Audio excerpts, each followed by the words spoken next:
Alhamdulillah,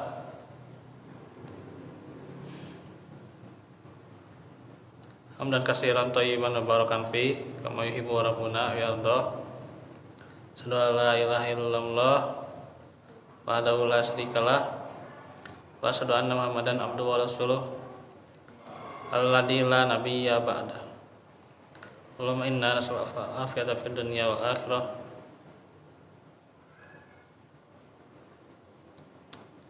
Alhamdulillah, ikhwatu fillah,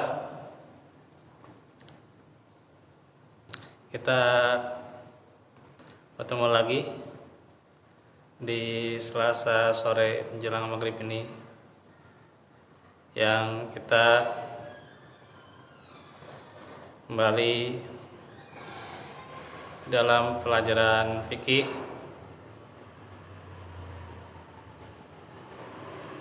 insyaallah akan menyelesaikan bab tentang mandi wajib. Nanti bisa didiskusikan ya, selanjutnya mungkin bisa tentang tayamum ya, atau juga muasab sepatu khuf ya. Insyaallah nanti itu akan menyusul ya. Nah, sekarang hari ini bahasannya itu kenapa ini dimasukkan di bahasan ini, juga hal yang penting untuk kita bahas ya, karena ini juga menyangkut ketika mandi wajib kan itu ada wudunya, haruskah menutup aurat ya. Ketika itu pula ya, misalnya beres dari mencuci kemaluan dan setelah itu berwudu. Nah, berwudunya apakah harus menutup aurat? Maka disinilah kita akan menemukan jawabannya.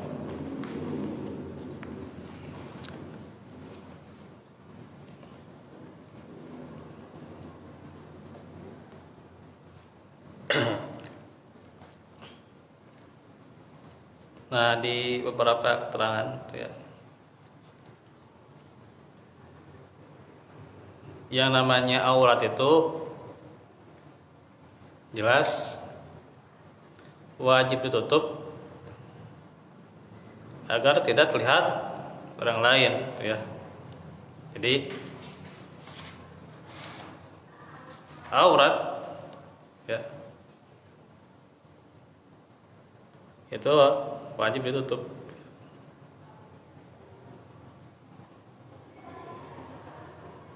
Jadi hendaklah kita menutup aurat dari pandangan orang lain,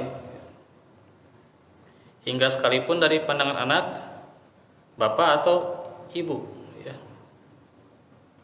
Berdasarkan firman Allah, walladzina hum li furujihim hafizun illa ala azwajihim aw ma malakat aymanuhum fa innahum ghairu malumin. Dan orang-orang yang menjaga kemaluannya kecuali terhadap istri-istri mereka atau budak yang mereka miliki, hamba sahaya, maka sungguhnya mereka dalam hal ini tidak tercela. Surah Al-Mu'minun ayat 5-6. Aurat laki-laki adalah antara pusar sampai ke lutut ya. Nah, ini nanti kita akan bahas ya di bahasan menutup aurat, walaupun sudah ya, waktu itu sudah, mungkin nanti di review lagi ya, terus juga lebih dijelaskan lagi ya,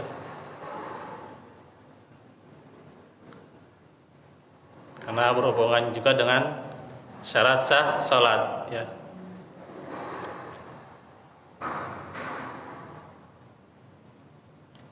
Jadi yang boleh itu kepada siapa?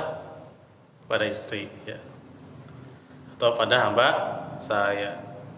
Jadi sekarang sudah tidak ada ya.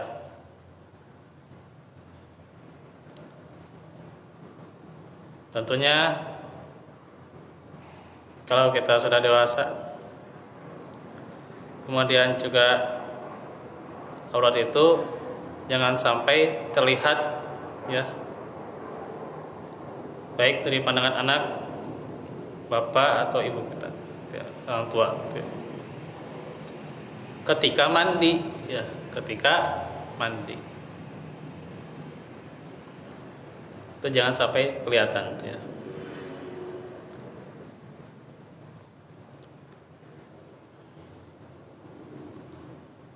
Termasuk itu ya, ketika mandi wajib ya. Ya walaupun mandi biasa juga jangan sampai terlihat ya.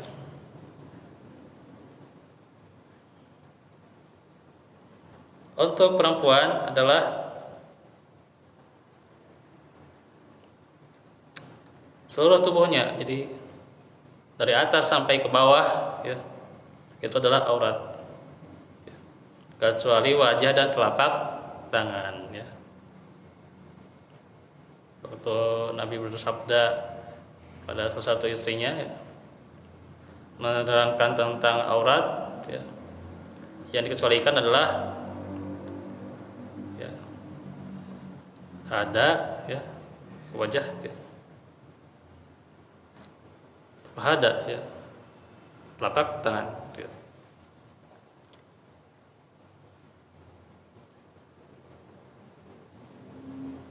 Nah itu.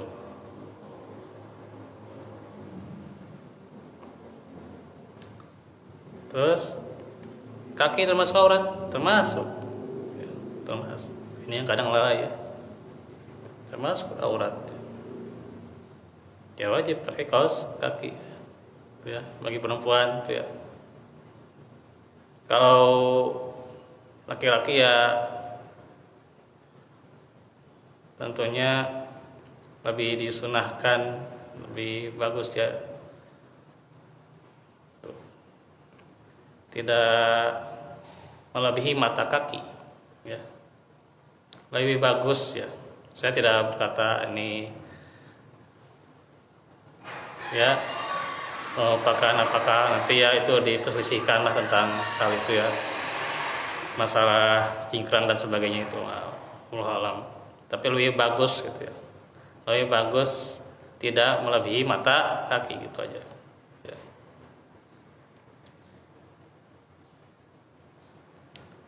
Untuk laki-laki,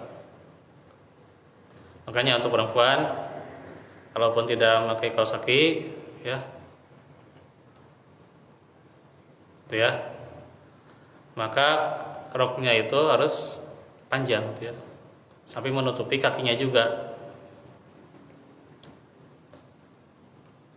Bagaimana kalau menjulur tanah? Ya tanah selanjutnya menjadi pembersihnya, kan itu dalam hadisnya ya.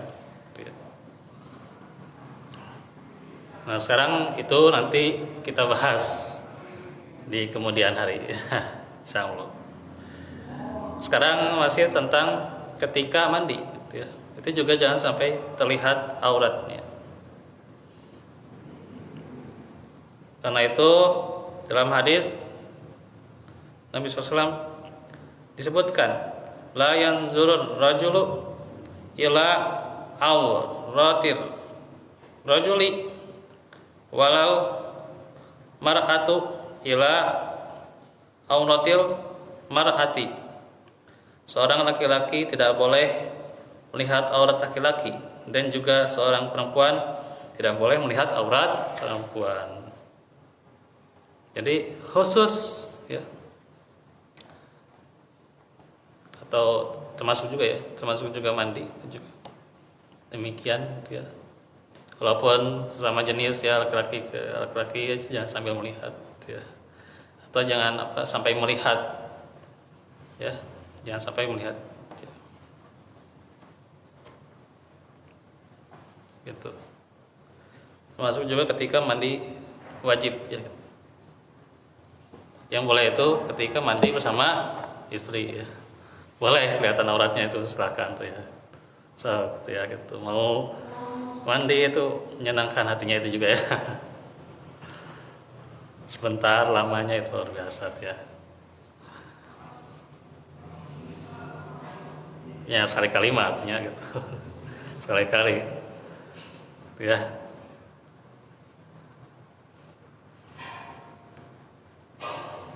Nah, sekarang kan beda ya. Kalau di zaman sekarang itu ya. Makanya kalau dulu itu ya ke WC itu ya, ke WC sekolah itu ya. Kan ada yang 3-4 orang gitu ya. Bareng-barengan tuh semuanya. Atau tinggali atau auratna gitu ya. Ke WC gitu. Sampai segitunya ya. Insyaallah. 3-4 orang ke WC ya. Ya sekarang dibatasi ya, dibatasi. Cuman ada sekolah juga yang masih lengah tuh ya. Ya anak-anak juga sekali apa? Ini pas belajar ke WC. Belajar ke WC, ke WC, ke WC, ke WC. Berapa orang yang ke WC gitu ya gitu. Barengan gitunya gitu. Insyaallah. Ini udah dicontohkan dari sejak kecil tuh ya. Ternyata insyaallah. Jadi tidak boleh ya, terlihat aurat itu dari pandangan orang lain ya. Yang dikecualikan itu siapa? Pasangan ya. Nah itu pada umumnya ya. Nah termasuk juga di dalam mandi wajib. Nah apakah saat wudunya ya, harus menutup aurat ya itu kan yang namanya mandi wajib itu ya. Tentunya juga tidak semua kondisi sedang junub ya. Karena itu mandi wajib yang wajibnya itu adalah kondisi sedang junub itu ya. Buat perempuan yang selesai haid ya. Ya tidak semuanya. Artinya kan dia sendiri gitu. Dan tidak ada persyaratan ketika wudunya harus menutup aurat gitu ya. Dan ini harus diluruskan ya gitu. Jika ada sebuah pertanyaan, ya Ustadz ya, saya nggak mau cerita siapa namanya. Nah itu kalau waktu mandi ya, mandi wajib gitu ya. Terus pas waktu wudunya apakah wajib menutup aurat? Nah, dia tegas, wudu katanya. Untuk aurat wajib sana gitu. Bari tegas lah gitu ceramahna. Gitunya. Tapi dalilnya di mana? Dalilnya yang masalah itu dalil. Ya, Islam itu butuh dalil. Ya. Di dalam Islam itu ya, apalagi menyangkut fikih ibadah ya. Menyangkut ini Islam itu butuh dalil. Segala sesuatunya dalam Islam itu harus ada dalil ya.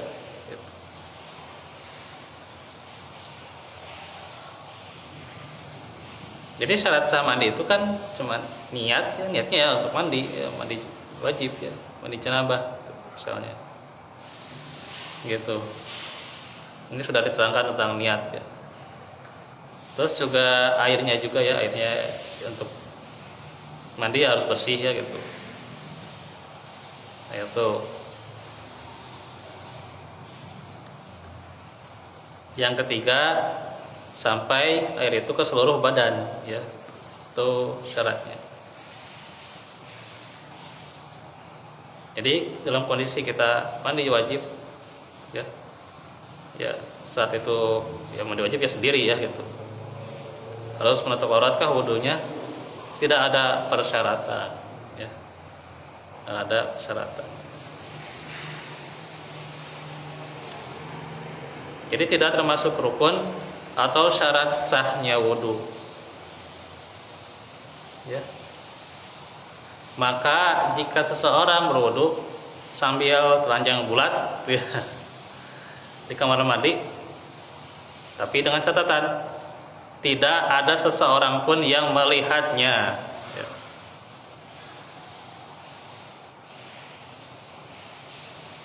Ya, seperti ketika selesai mandi langsung berwudu sebelum memakai pakaian, maka hukumnya adalah boleh dan wudunya sah. Ya. Ya. Dan juga perkataan dari Syekh Ibnu Baz ketika bertanya, salah satu jamaahnya ya, pertanyaannya itu ketika selesai dari mandi untuk membersihkan diri, bukan karena junub tapi ini ya, saya berwudu lalu keluar dari kamar mandi dan mengenakan pakaian gitu ya, apakah amalan saya ini sah gitu ya.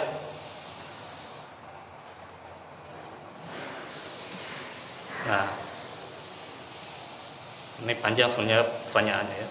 Maka jawaban Asy-Syaikh adalah wudunya sahih. Artinya wudunya sah ya.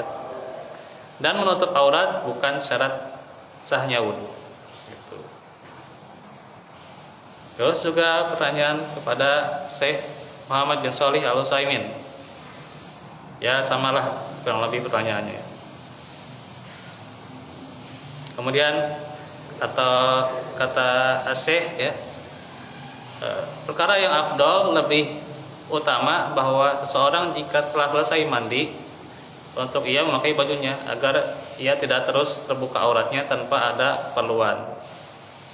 Namun seandainya ia berwudu setelah mandi janabah sebelum mengenakan bajunya, maka tidak ada keberatan atau tidak dosa atasnya dan wudunya sah.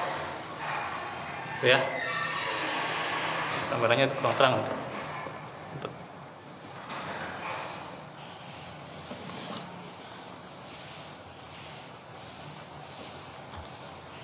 Jadi wudunya sah. Ya. Dan apabila seseorang niatkan mandi wajib dan mandi tanpa berwudu di awalnya dan tidak pula setelahnya, hal itu mandi wajib sudah terlaksana padanya karena kan itu sunnah ya, sudah dijelaskan. Sebab Allah Ta'ala tidak mewajibkan kepada junub kecuali menyucikan seluruh anggota badan dengan firman-Nya, wa in kuntum junuban fattahharu. Jika kalian janabah maka bersucilah. Karena Allah Ta'ala tidak mewajibkan wudu. Maka berdasarkan hal ini, kalau seseorang niat mengangkat hadas ya, dari janabah dan ia mencelupkan diri ke dalam bak mandi atau sumur atau laut atau ya kalau katakanlah berenang, tapi dia sudah berniat ya, maka niatnya mengangkat hadas besar gitu ya telah terlaksana untuknya dan tidak perlu berwudu.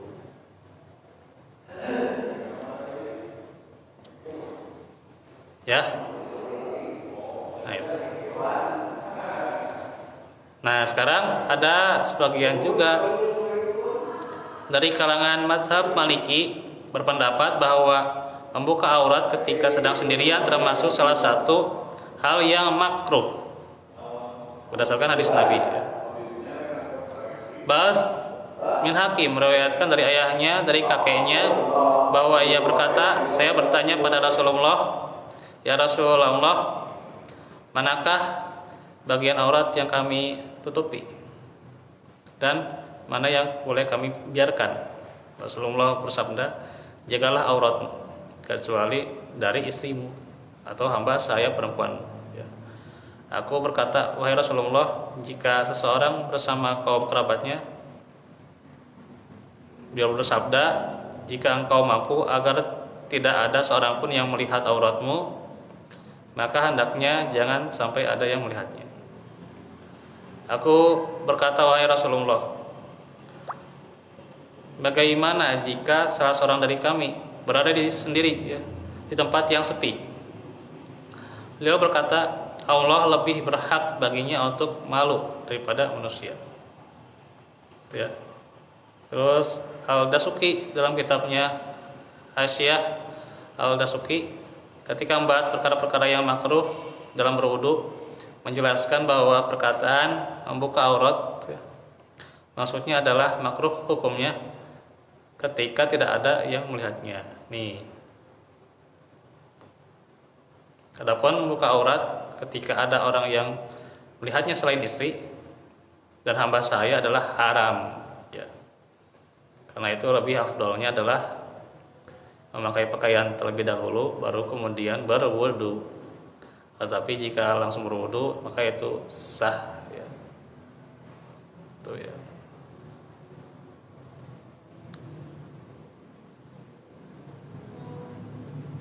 Nah, ya. Masih panjang nih. Udah, itu aja segitulah bahasanya ya.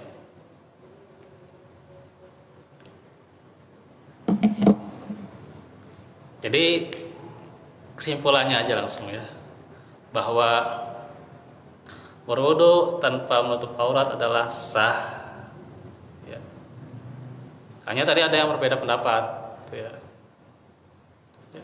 Ada yang memperbolehkan, ada yang memakruhkan. Ya. Maka pada asalnya itu untuk wudu tidak wajib, ya, tidak menjadi syarat sah untuk menutup auratnya. Ya. Maka kalaupun menutup aurat ya ketika wudu ya itu bagus ya. Kalau mengambil mazhab Maliki ya itu ya afdolnya gitu ya. Karena ketika membuka auratnya walaupun di tempat sendirian ya sepi ya yaitu makruh tuh ya. Demikian tuh ya. Jadi bukan syarat sahnya, bukan wajibnya untuk wudu menutup aurat gitu. Yang terakhir untuk mandi wajib, maka barang siapa yang mendapati air mani ya, pada bajunya, tetapi tidak ingat itu kapan terjadinya ya, dia sudah sholat tapi ya dia nggak tahu nih mandi wajib atau belum ya, maka setelah mandi wajib dia ulangi sholat-sholatnya yang fardu ya, setelah tidur terakhirnya ya gitu, keluar kan gitu, tapi lupa lagi istirahatnya, maka udah mandi wajib ya harus diulang ya, gitu, karena kan lupa ya. Kecuali kalau memang sudah saat itu juga ingat kapan gitu ya, dan sudah mandi wajib ya berarti nggak usah diulang ya. Dan yang terakhir, seorang laki-laki dibolehkan mandi besar dengan air yang telah dipakai mandi besar oleh seorang perempuan ya. Begitu pula sebaliknya. Karena Rasulullah juga sering mandi junub atau mandi wajib bersama istrinya. Dari satu bejana air, mandi bareng gitu ya. Rencana atas nama tong dibayangkan lah katanya. Rencana apa saha ya nanya pasangan gitu. Beliau mengatakan kepada istrinya, sisakan air untuk saya, dan istrinya juga mengatakan sisakan air untuk saya ya. Jadi boleh-boleh saja. Segitu untuk pembahasan seputar mandi wajib. Jadi insyaallah nanti kalau misalnya ada yang kurang boleh nanti saling ya diskusi lagi ya. Dan juga menyarankan atau usul di grup atau di Telegram di mana lah gitu. Silahkan. Nanti bahasan selanjutnya insyaallah ya masa sepatu khuf ya, atau tayamum juga belum ya. Nah itu walafu minkum walafu fikum. Kita lagi mau maghrib, siap-siap dulu. Rabbana atina besok tentang tafsir ya. Aku lakum lihada wa astaghfirullah li wa lakum. Assalamualaikum warahmatullahi wabarakatuh.